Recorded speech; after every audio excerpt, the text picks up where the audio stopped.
अतिशय वेगळा आणि खायलाही तितकाच चटपटीत असा आज आपण युनिक असा ब्रेकफास्ट बनवणार आहे। त्यासाठी सगळ्यात अगोदर मी इथे उकडलेले 3 बटाटे घेतलेले आहेत।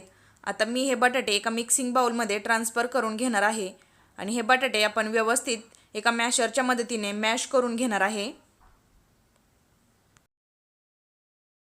आता यामध्ये आपण चवीप्रमाणे मीठ घालून घेणार आहे आणि या बटाट्याला छान बाइंडिंग यावं यासाठी यामध्ये मी 3 चमचे कॉर्नफ्लॉवर घालून घेणार आहे। आता हे कॉर्नफ्लॉवर आणि बटाटा आपण व्यवस्थित मिक्स करून घेणार आहे। जर पीठ सैल वाटत असेल तर यामध्ये तुम्ही अजून कॉर्नफ्लॉवर घालून हे पीठ व्यवस्थित मळून घेऊ शकता। तर बघू शकता अशा प्रकारे मी हे पीठ मळून घेतलेलं आहे। आता यातील एक छोटासा गोळा आपण काढून घेणार आहे आणि याला राऊंड शेप देऊन थोडंसं चपटं करून घेणार आहे। आता एका बाटलीच्या साहाय्याने मी याला शेप देऊन घेणार आहे। तर असं बाटलीच्या साहाय्याने मधोमध प्रेस करून घेतलेला आहे। तर बघू शकता अतिशय सुंदर असा शेप तयार झालेला आहे। तर तीच प्रोसेस आपण रिपीट करणार आहे आणि उरलेल्या सर्व पिठाचे अशाच प्रकारे शेप बनवून घेणार आहे।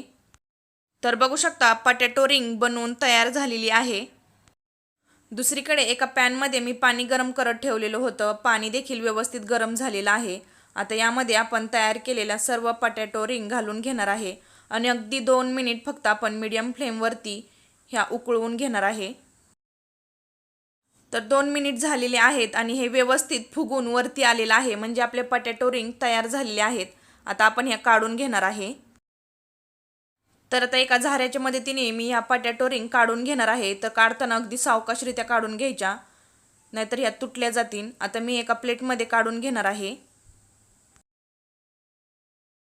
आता आपण तयार केलेल्या पोटॅटो रिंग आपण थंड पाण्यामध्ये घालून घेणार आहे, जेणेकरून त्याचं टेम्परेचर कमी होईल।